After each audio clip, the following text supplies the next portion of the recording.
Hello, I am Professor Helen Hester. I'm Professor of Gender, Technology and Cultural Politics at the University of West London. Thank you very much for inviting me to participate virtually in this.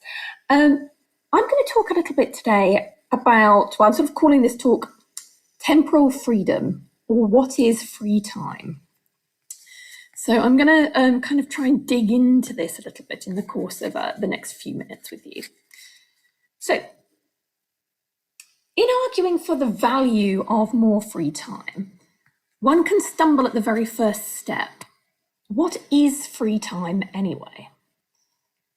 As a first approximation, we can define free time as the time left over after work and personal care. Work is conceived of here as both waged work and unwaged work, spanning the productive and reproductive spheres of the economy. Time spent in the office is work, for instance, but so too is time spent cooking a meal for one's family.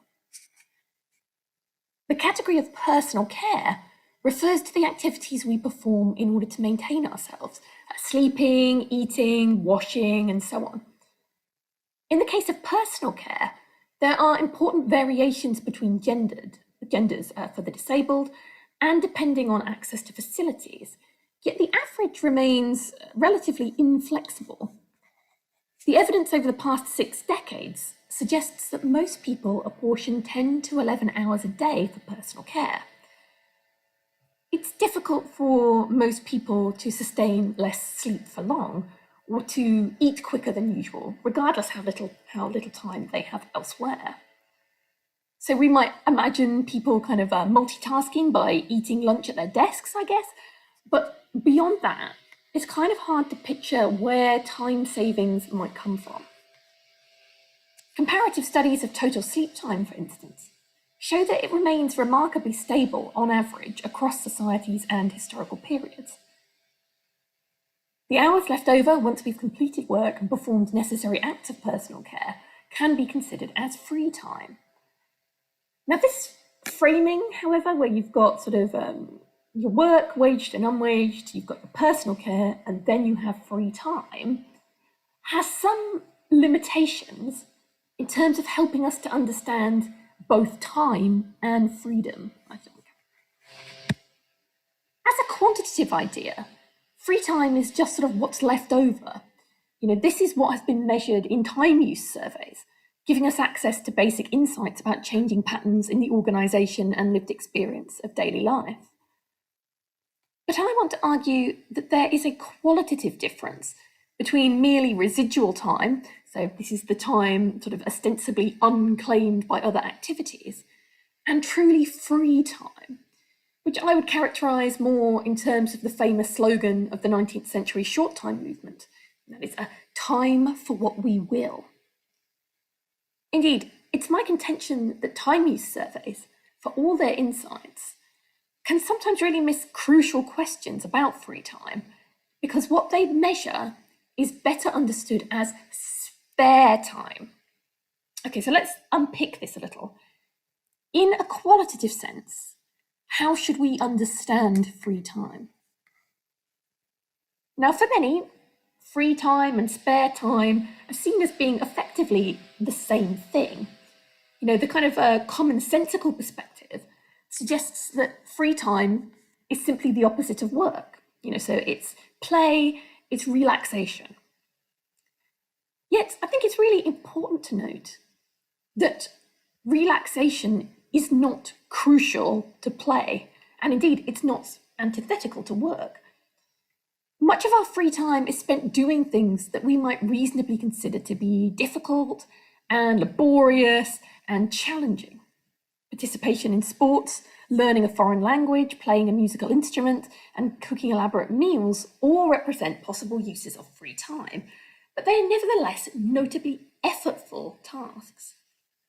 As Marx notes, free time is not defined by the absence of challenges and the presence of tranquility. So this is a quote from Marx. The overcoming of obstacles is itself a liberating activity, and the external aims become stripped of the semblance of merely external natural urgencies and become posited as aims which the individual himself posits. hence a self-realization, objectification of the subject, hence real freedom, whose action is precisely labour. Labour becomes attractive work, the individual's self-realization, which in no way means that it becomes mere fun, mere amusement. Really free working, e.g. composing, is at the same time precisely the most damned seriousness of the most intense exertion. What makes this free time is not the absence of challenge or a lack of effort on the part of the individual, but rather that it is made up of self-chosen activity. Conversely, simply because something is laborious doesn't make it work. Consider an example. In the average American household, time spent on cooking food is among the lowest in the world. Many Americans rely on prepackaged meals and takeaways rather than elaborate home cooking in order to nourish themselves. By contrast, in France, the amount of time spent on cooking is very high and also remarkably stable across time, even as new technologies have emerged that are expressly intended to reduce the labour intensity required. So there is a kind of a cultural norm there of spending considerable amounts of time on food, both preparing it and eating it. Now, in a time use survey, all other things being equal, Americans would be seen as having more free time than the French. The amount of social reproduction work would be considered to be less in America than in France.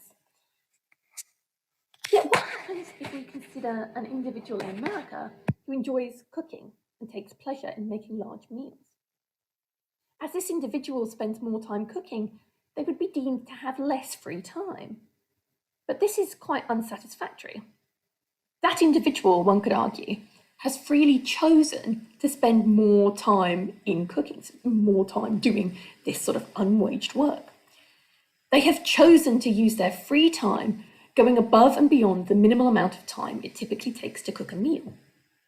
In such a case, it is worth categorising this pursuit as autonomous activity undertaken during free time, even though it would be deemed to be work at other points in time, or if it was performed under different circumstances and conditions. The distinction here, I think, really hinges on the character of compulsion. On the one hand, we are compelled by biological systems to procure and prepare a minimum amount of nutrition. And we have no real autonomous ability to choose otherwise, on pain of starvation. Yet we can, and we often do, go above and beyond that minimum in order to prepare meals for friends, for family, in the interests of sensory pleasure, our own enjoyment, or because we've chosen to follow a specific diet, and so on and so forth. Now that means, however, that we need to look not only at a biological minimum, but at the factors which prompt, encourage, or compel us to go beyond that minimum. Biology, after all, is not the only force that leads us to eat as we do. So we may find ourselves pointing to social factors, or maybe to the idea of a culturally dependent minimum. In France, this minimum is arguably much higher than it is in America, and thus there may be more in the way of social expectation in terms of preparing elaborate meals. If you want to eat frozen ready meals, for example, but you are immersed in a culture in which cooking and eating are widely viewed as being this kind of slow, maybe even sort of emotionally charged process, then there is an element of compulsion at work. The possibility space tends towards the simultaneous consumption of both calories and time. And this does not take into account the ways in which our desires, the things that we want, are shaped by coincidences of birth. The specific time, place, social position that we inhabit will arguably influence if we are the kind of person who's even drawn to microwave ready meals in the first place. Our desires, though somewhat malleable, are also shaped by our circumstances and emerge from conditions that are not of our own choosing. Cooking that goes above and beyond a certain point can be seen as autonomous work performed during free time. And the same holds for other activities as well. So the issue of childbearing and child rearing would seem to loom large in various ways here. not least because of the complex interplay of desire, autonomy, labour, effort, and freedom that makes up my understanding of what constitutes truly free time. The free time that is not devoted to this autonomous work is spare time, or the time that's left over after all other activities are accounted for. Hence, it is spare time that is measured by time use surveys and not free time. While the distinction is hopefully conceptually clear, measurement difficulties abound. How can we distinguish between time spent on cooking that is freely chosen and time spent on cooking that is socially enforced?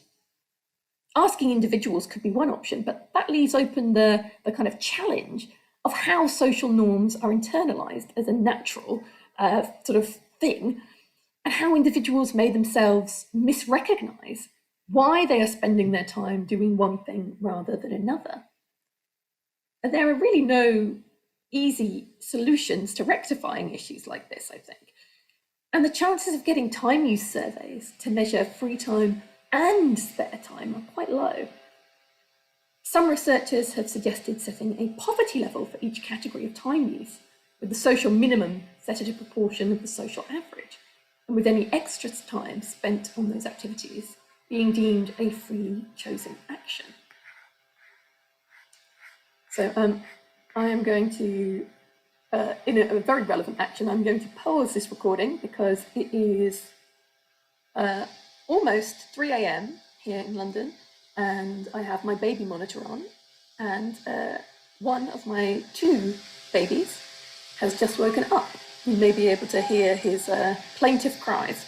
So I'm going to pause this, and then I'm going to come back and talk to you a little bit about temporal inequality, gender, and unwaged work, including childcare. I think that was a false alarm. He's still sort of grumbling, so I might have to stop again, but I'm going to try and keep going. Okay, so what's been left largely implicit in this discussion so far are the gender politics of free time, the ways in which gender, along with other forms of structural oppression, can be said to generate temporal inequality. There is still a quantitative gender difference in the time spent in unwaged work. So Jennifer Senior argues that although the contemporary division of labour in the global north may be getting more equal overall, it's still unequal for plenty of mothers in heterosexual relationships. Mothers of children under 6 still work 5 more hours per week than fathers of children under 6. And that's not a small difference. Crucially, however, there is also a qualitative difference in terms of the gender division of unwaged work. Not all work is created equal. An hour spent on one kind of task is not necessarily the equivalent of an hour spent on another task. Now, it's worth noting that the majority of studies exploring this territory tend to concentrate upon the dynamics between heterosexual, presumably cis, co-parents. And the framing of gendered work within these discussions inevitably comes to reflect that. And as such, there are notable gaps in terms of accounting for the organisation of working time within different kinds of families and units of social reproduction. There is just too little data really available to produce a more inclusive analysis of gender, reproductive labour, and free time. What's sort of most immediately available is about the most conventional kinds of family units. Now, with that caveat in mind, the data suggests that men in these kinds of households tend to undertake less burdensome forms of social reproduction work. In many heterosexual nuclear families, for example, mothers take on the bulk of nocturnal caregiving, appropriately enough, responding to a child's nighttime needs for things like nourishment and things like comfort. So when the baby cries at 3 a.m., it's most often mothers who go to them. In dual learner couples, women were 3 times more likely than men to report interrupted sleep if they had a child at home under the age of 1, and stay-at-home mothers were 6 times as likely to get up with their children as stay-at-home dads. And now this is just one example of the inequitable distribution of unwaged reproductive labour and its various temporal stresses. Judy Wiseman's work in this area has really been particularly significant for me when it comes to accounting for unfairness and disparities in the current organisation of intrafamilial social reproduction. According to her analysis, gender segregation between different types of domestic work remains remarkably resilient. There is a pronounced gender gap in terms of the amount of care performed solo. Most fathers' care time is done when the mother is also present. On the flip side of this, much more of mother's care time is done solo, making childcare a more intensive activity for women, especially when children are young. It also means that fathers are not substituting for mother's time, freeing them for other pursuits.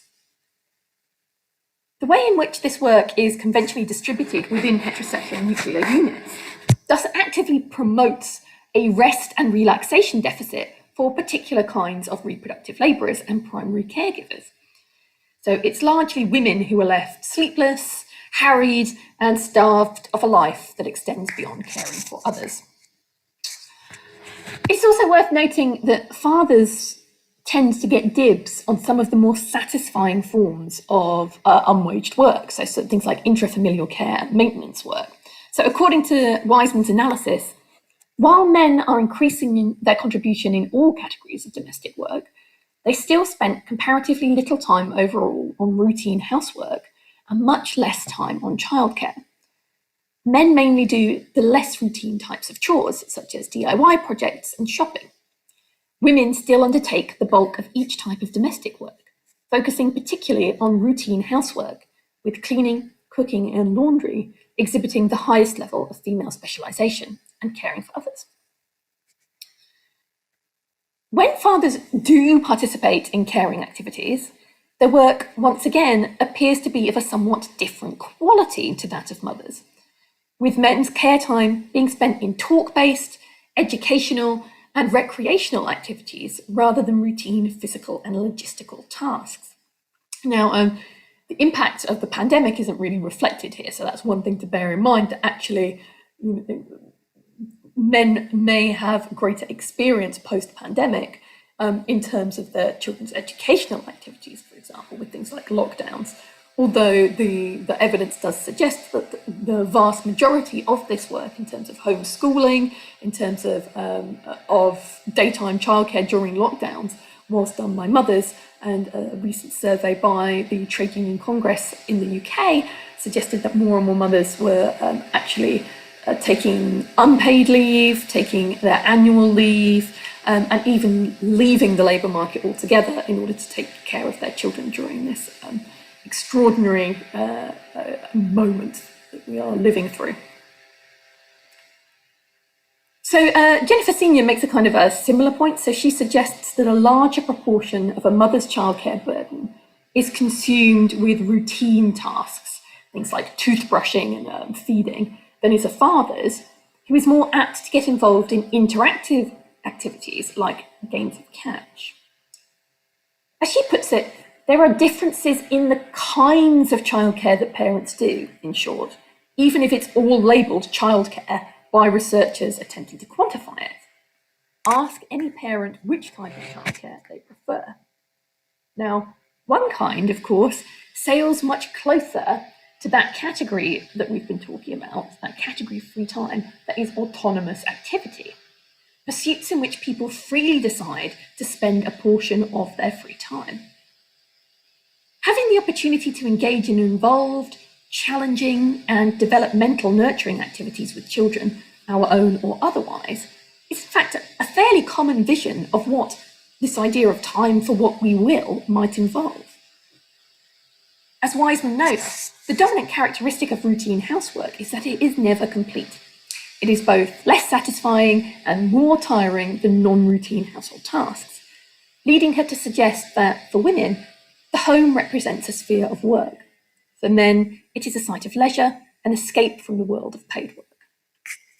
And these issues really start to take us towards the heart of temporal politics and to the importance of extending any fight for free time beyond the waged workplace to the domestic residence. qualitative as well as quantitative differences in the performance of intrafamilial reproductive labour represent a substantial issue for feminist post-work imaginaries, and dismantling the structural obstacles prohibiting a more equitable distribution of this work is particularly crucial. So it's clear then that gender still matters within these kinds of households. As Zoe Sutherland and Marina Vishmet note, while many heterosexual couple-based households today are, and must be, dual earning, women still tend to be secondary earners, flexible, temporary, or part-time, making it likely that they will be the ones who pick up the unpaid reproductive work the state no longer wants to support. We would follow Wiseman in emphasising that the traditional gendered specialisation of household tasks is itself a major barrier to equalising time use. Its persistence over the past 40 years, despite women's increasing labour force participation, points to the continuing hold that gender-appropriate use of time has for feminine and masculine identities. So I think we will leave it there with this open question of how we fight for free time given these conditions, and the necessity of understanding both how time is parcelled up and understanding where freedom is crucial to any idea of free time. So just for the sake of clarity, just let me leave you with an image. Hopefully, if you've been struggling a little bit to conceptualize what I've been talking about here, share this with you.